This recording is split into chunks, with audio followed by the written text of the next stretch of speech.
నిరంతరం దేవుని సువార్త వర్తమానం ప్రసారం. ప్రత్యక్షత మీ నిబంధన టీవీ ఛానల్. దేవుని నామానికి మహిమ కలుగును గాక. ప్రభువైన యేసుక్రీస్తు వారు ఆ కలువరి శిలువలో పలికిన 4వ మాటని మనము ధ్యానం చేసుకుందామండి. చూద్దాం.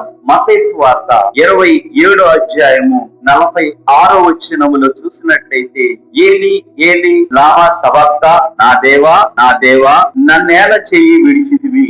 గమనించారు ఈ మాట? యేసు ప్రభు వారు దేవుని కుమారుడు అని అంటారు కదండి, ఆయన దేవుడు కదండి అని మనం అనుకుంటా ఉంటాం. కానీ యేసు ప్రభు వారు ఇక్కడ చేసినది ఏంటయ్యా అంటే, ఏలి ఏలి సబక్తా, నా దేవా నా దేవా నన్నెందుకు చెయ్యి విడిచితివని అక్కడ తండ్రి అయినటువంటి సృష్టికర్త అయినటువంటి దేవుణ్ణి మనిషి కుమారుడు అన్న ప్రభువైన యేసుక్రీస్తు వారు అడుగుతున్నట్లుగా ఇక్కడ మనం చూస్తాం. భూమి ఆకాశములను సృష్టించినటువంటి దేవాది దేవుడు మానవుడుగా ఉన్నటువంటి ప్రభువైన యేసుక్రీస్తు వారి యొక్క చేతిని విడిచిపెట్టాడు అని గమనించాలి. ఎందుకని విడిచిపెట్టాడు అని అంటే, ఆయన చూడండి, ఒక వ్యక్తిని నిర్లక్ష్యం చేశారంటే, ఒక వ్యక్తిని విడిచిపెట్టారంటే, ఒక వ్యక్తికి శిక్ష పడింది అంటే ఆ వ్యక్తి పాపం చేశాడు కాబట్టి అతడు శిక్షకు అర్హుడై ఉన్నాడు.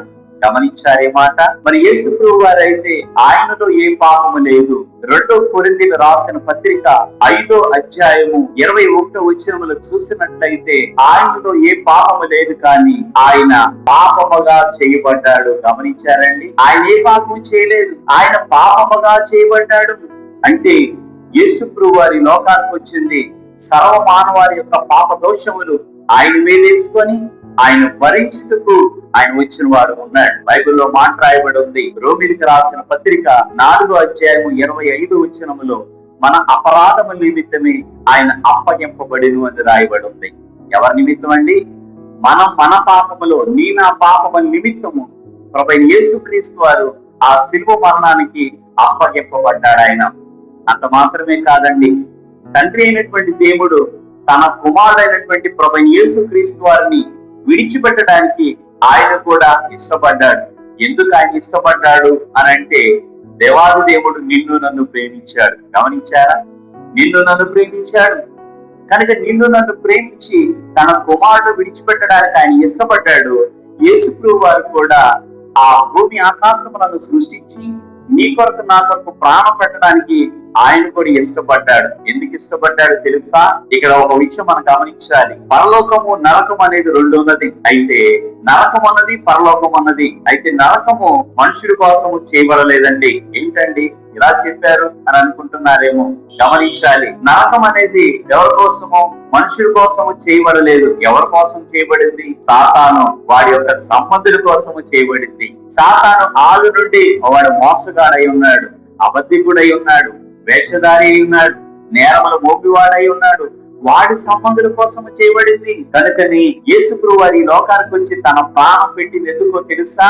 నీవు నేను పాపము ద్వారా, ఏంటయ్యా పాపములు అంటే, నోటి ద్వారా పాపము, చూపు ద్వారా పాపము, దేహము ద్వారా పాపము, ప్రవర్తన ద్వారా పాపము, ఆజ్ఞ అతిక్రమించటమే పాపము. ఇలాంటి అనేకమైనటువంటి పాపములో ఉన్నటువంటి నిన్ను నన్ను రక్షించడానికి ఆ పాప భారం అంతా ఆయన మీద వేసుకొని క్రయధనముగా తన శరీరమును పెట్టడానికి ఆయన వచ్చాడు. గమనించారండి? ఎందుకయ్యా అంత త్యాగము? ఆయన చేయాల్సిన పని అని అంటే, ఆయన నిన్ను నన్ను ప్రేమించాడు. యోహాను 3:16 రాయబడిన మాట, దేవుడు లోకముని ఎంతో ప్రేమించను. నిన్ను నన్ను ప్రేమించాడు. లోకం అనగా నిన్ను నన్ను ప్రేమించాడు. నిన్ను నన్ను ప్రేమించి నీవు నేను ఆ నరకములో నుండి, ఆ అగ్నిగుండము నుండి తప్పించబడి ఆయనతో ఉండాలనేది దేవుడి ఉద్దేశము.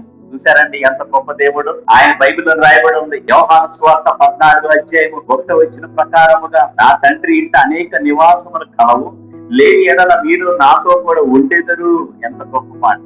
అంటే నిన్ను నన్ను ఆయనతో పాటు ఉండాలని ఆయన ఇష్టపడుతున్నాడు. అందుకని నా పాపము నిమిత్తమే ఆయన అప్పగించబడి, ఆయన నీతిమంతుడై ఉండి ఆ నీతిని నీకు నాకు ఇచ్చి, ఆ నీతిని బట్టి పరలోకములో వారసత్వమును కలుగు చేయడానికి యేసు ప్రభువు వారు ఆ మరణానికి అప్పగించబడ్డాడు. ఇక్కడ చూసినట్లయితే తండ్రి అయిన దేవుడు కూడా తన కుమారుడు చేయి విడిచిపెట్టడానికి గల కారణం ఏంటంటే, నీవు నేను కూడా పరలోకములో ఆయనతో పాటు ఉండాలనేది దేవుడి ఉద్దేశము. అందుకని ఆయన చేయి విడిచిపెట్టాడు, ఆయన యేసుప్రభు వారు చేయి విడిచిపెట్టడానికి కారణం ఏంటంటే నా పాపము నిమిత్తమే ఆయన చనిపోతున్నాడు కాబట్టి ఆ పాపము నిమిత్తమే ఆయన విడిచిపెట్టబడ్డాడు, నీకు నాకు రక్షణ ఇవ్వబడింది. ఈ మాట దేవుడు మన వినికిడిలో దీవించును గాక.